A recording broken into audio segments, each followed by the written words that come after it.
What if the moment you feel most stuck in English is actually the moment your brain is working the hardest? Welcome back, everyone. I'm so glad you're here. This is English Unleashed Lab, and my name is Maya. Today, we are going to talk about something that almost every English learner has experienced at some point. That heavy, frustrating feeling when you study, but speaking still feels impossibly hard. You've listened to podcasts. You've watched videos. You've filled notebooks with vocabulary. Your understanding has grown. You recognize more words now than you did 6 months ago. But when someone asks you a simple question in English, the words seem to vanish. Your mind races, your heart speeds up, and a small voice inside says, "Maybe I'm just not built for this language." But before you believe that voice, stay with me for just one more minute. Because what I'm about to share changes everything. You are not bad at English. You are not slow. You are not incapable. You are simply in a phase that every single serious learner passes through. And there is a name for this phase. It's called the plateau. And the plateau is not the end. It is actually a very important part of the process. Here's something most people get wrong about language learning. They imagine it as a straight line going always upward. Week 1, better. Week 2, even better. Month 3, nearly fluent. But real language learning is not a straight line. It is more like a winding road through mountains. Sometimes you climb quickly. Sometimes the path levels out for a while. Sometimes you even feel like you have slipped back. But the road still leads forward, even when it doesn't feel that way. And here is the part that will actually surprise you. Even when you feel zero progress, your brain is not idle. Think about how seeds work underground. You plant something. Days pass. Nothing appears. You start to wonder if anything is happening at all. Then one morning, a green shoot breaks through the soil. That moment felt sudden, but it wasn't. Weeks of invisible work happened beneath the surface. Roots extended. Water was absorbed. Cell walls built themselves in the dark. Your English is growing the same way. Right now, even if you cannot see it, your ears are adjusting to natural rhythms. Your brain is sorting patterns. Your mouth is slowly memorizing the physical shape of English sounds. Progress in language is often invisible right before it becomes very visible. So please, do not measure your entire journey by one difficult conversation. One moment when the words didn't come does not define your ability. One sentence you forgot does not cancel out everything you've built. These are just moments, and moments pass. So what actually breaks the plateau? What specific practice moves you from understanding English to finally, naturally speaking it? I'm going to give you a method today. It's not complicated. It doesn't require expensive software, special equipment, or even a language partner. All you need is 10 minutes in your own voice. The method has 3 steps. Ready? Here they are. Step 1, listen. Step 2, repeat. Step 3, swap one word and speak again. That's it. 3 steps. It sounds almost too simple, right? But let me tell you why this works when so many other methods don't. Most learners spend almost all of their study time in passive mode. They listen to English, they read English, they absorb English, and those things are valuable. But there is a wall between absorbing language and actually producing it. This method tears down that wall. Because instead of just consuming English, you begin to create with it.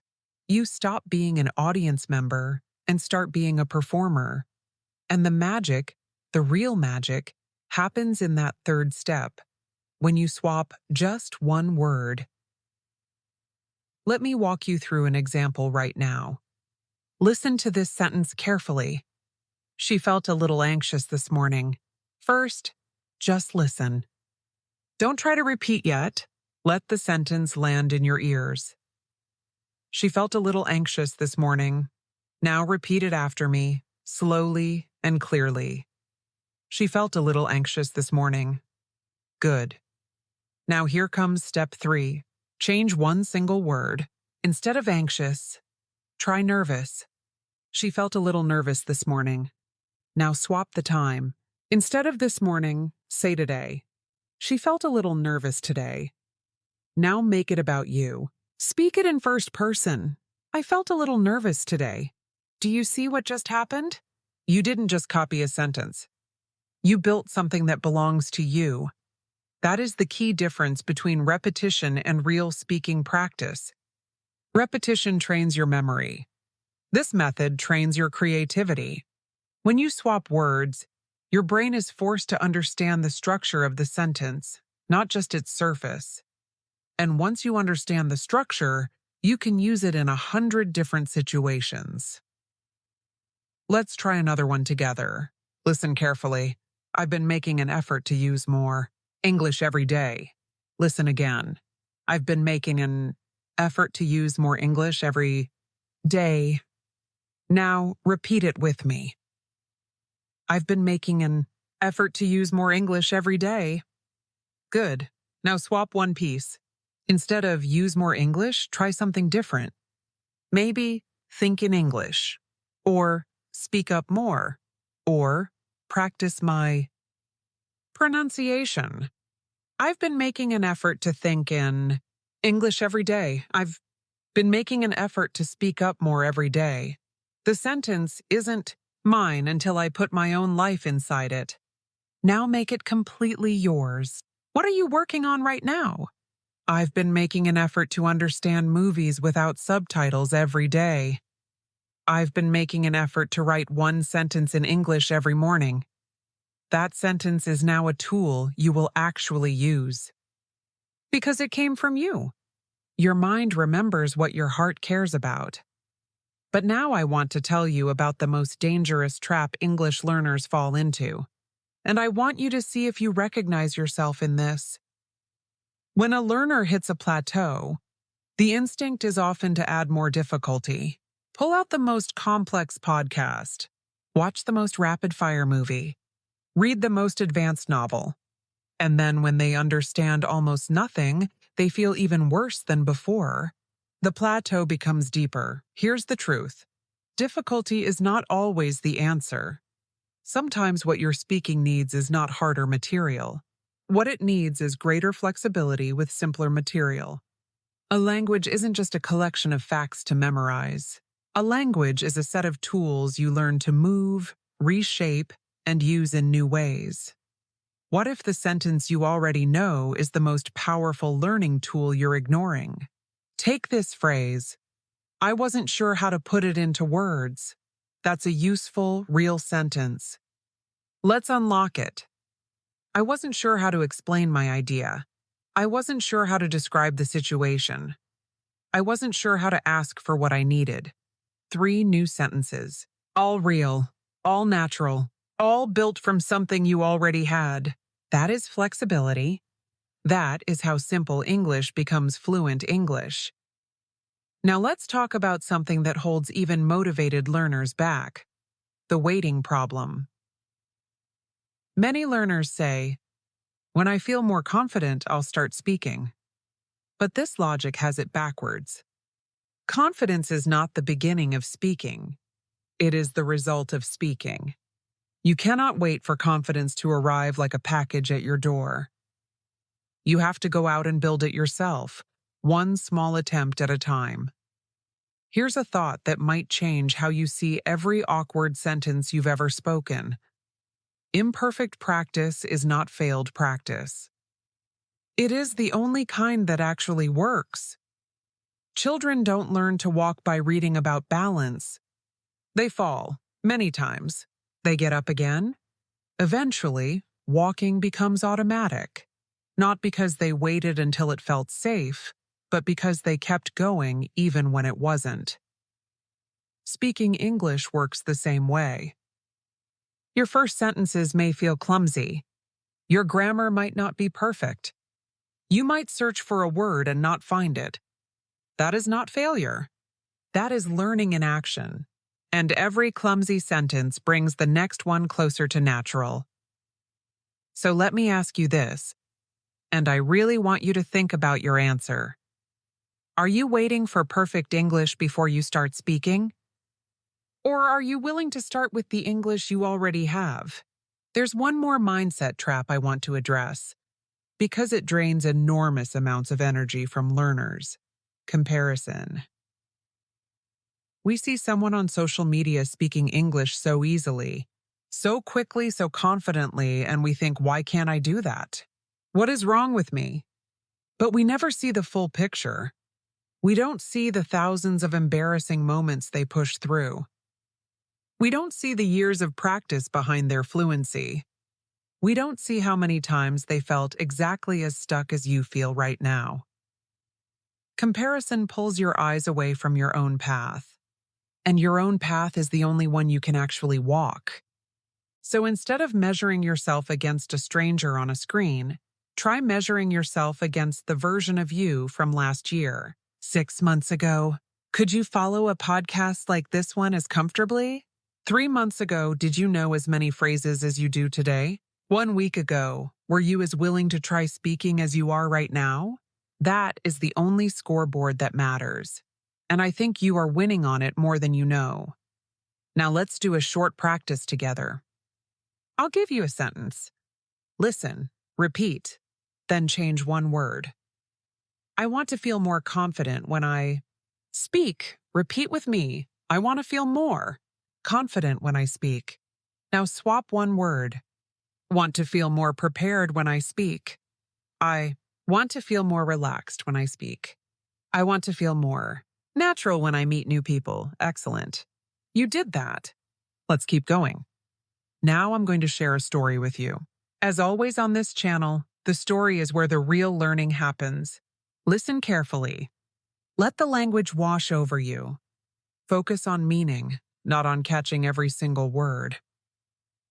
In a remote valley surrounded by tall hills and whispering pines, there was an old school made entirely of timber and clay.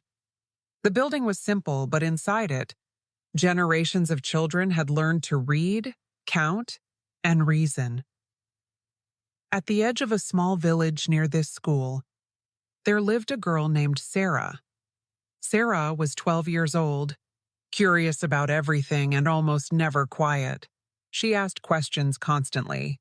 She filled journals with observations about clouds, insects, and the behavior of crows. She wanted more than anything to understand why things worked the way they did. But Sera had one persistent struggle. When it came to mathematics, she froze. Numbers on a page behaved unpredictably for her. She would sit at her desk, pencil in hand, looking at a problem that her classmates solved in minutes while she sat in silence, the numbers rearranging themselves in ways that made no sense. And every time she failed a math test, she told herself the same thing. Some people are born for this and some people are not. She believed she was the second kind. Her teacher was an older man named Mr. Adil. He was patient in the way that only people who have watched many children struggle and then succeed can be patient. He never shouted. He never sighed. He simply watched and thought and waited for the right moment. One afternoon, after the other students had gone home, Sera sat alone in the classroom staring at an unsolved problem. The room was quiet. Late afternoon light moved slowly across the wooden floor. Mr. Adel came and sat beside her, not across from her at his own desk, but right beside her in a student's chair. "What do you see when you look at this problem?" he asked. "I see something I cannot do," she said. He nodded slowly. "What if the problem isn't that you can't do it? What if it's that you're trying to see the whole answer before you've taken the first step?" Sera frowned. She had never thought about it that way. Mr. Adil pulled the problem closer. "Look here. Don't think about the answer. Just tell me, what is the very first thing you can do with these numbers?" Not the answer. Just the first move. Sera looked. Slowly, one small step became visible. Just one. She wrote it down. "Good," said Mr. Adil. Now, what is the next step you can see? Another small step appeared. She wrote that one too.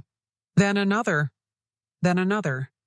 15 minutes later, the problem was solved. Sera stared at her paper. She had done it. Not by seeing the whole answer at once, by taking one visible step at a time. It's like walking in the dark, she said slowly. Exactly like that, said Mr. Adil. In the dark, you don't need to see the whole road.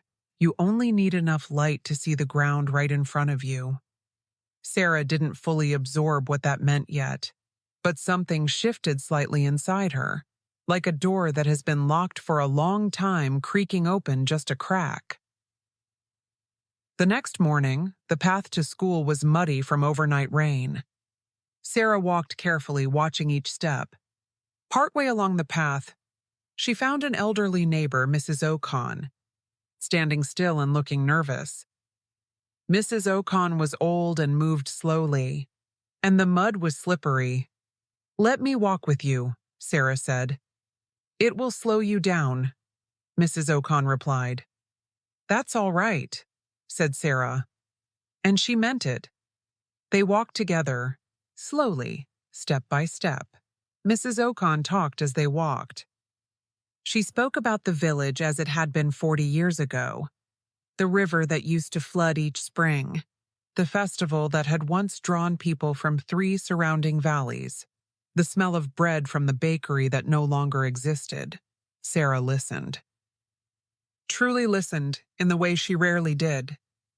Not waiting for a pause so she could speak, but genuinely present in each moment of the story. When they reached the school gate, Mrs. Ocon squeezed her hand and said, "Thank you for walking slowly. It has been a long time since someone had time for me." Sera thought about that on the way inside. She had not given Mrs. Ocon information or knowledge or any kind of lesson. She had given her presence. And presence, she was starting to realize, was a kind of wisdom too. Later that week, Sera had another mathematics test. She sat down, looked at the first problem, and instead of trying to hold the entire solution in her mind at once, she asked herself quietly, "What is the one thing I can do right now?" She wrote one step, then another, then another. She finished the test. Not perfectly, but she finished it. And when Mr. Adil handed back the papers, he said nothing at first. He simply looked at her work for a long moment and then said softly, "You moved forward." She had.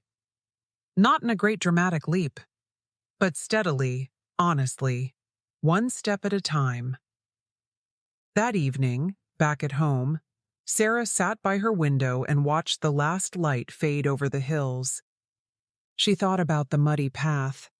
She thought about Mrs. Ocon's stories. She thought about the math problem she had finally cracked. She opened her journal and wrote one sentence. "You do not always need to see where the road ends. You only need to see the very next place your foot can go." She thought it was a note about math, but it was really a note about everything. From that day forward, Sera still struggled sometimes. There were still hard problems. There were still mornings when the numbers blurred and the answers stayed hidden. But she no longer decided those moments meant she was incapable. She had learned that stuck is not the same as stopped. And slowly, without fanfare, without a single dramatic breakthrough, the girl who believed she was not built for mathematics began to build herself for mathematics. One honest, small, imperfect step at a time. And that, my friend, is exactly what is happening inside you right now, even if you cannot feel it yet. So let's bring it all together. Here are the 3 steps of your 10-minute daily practice. Step 1, listen. When you listen, don't chase every word. Aim for meaning. Listen for phrases that feel useful, phrases you could actually say in your own life. Step 2, repeat. When you repeat, don't perform. Speak naturally, at the pace that feels comfortable. The goal is not to sound like a native speaker on day one. The goal is to let your mouth get used to the sounds, the rhythms, the feel of English moving through your voice. Step 3. Swap one word and speak again. This is the step that makes everything real. This is where you stop being a passenger in the language and start being the driver. Change a verb. Change a time word. Change the subject. Make the sentence describe your actual life. And in that moment, English becomes yours. 10 minutes. 3 steps. Every day. Small, consistent practice isn't the slow path. It is actually the fastest path there is. If this lesson helped you today, I'd love it if you hit the like button. It helps more English learners find English Unleashed Lab and get access to exactly this kind of practice. And drop a comment below. I read every single one. Now it's your turn. Take one sentence from today's story, any sentence that stayed with you, and practice the 3 steps. Swap one word, make it yours, and then keep going, because you are not stuck. You are growing. And growth sometimes is just very quiet.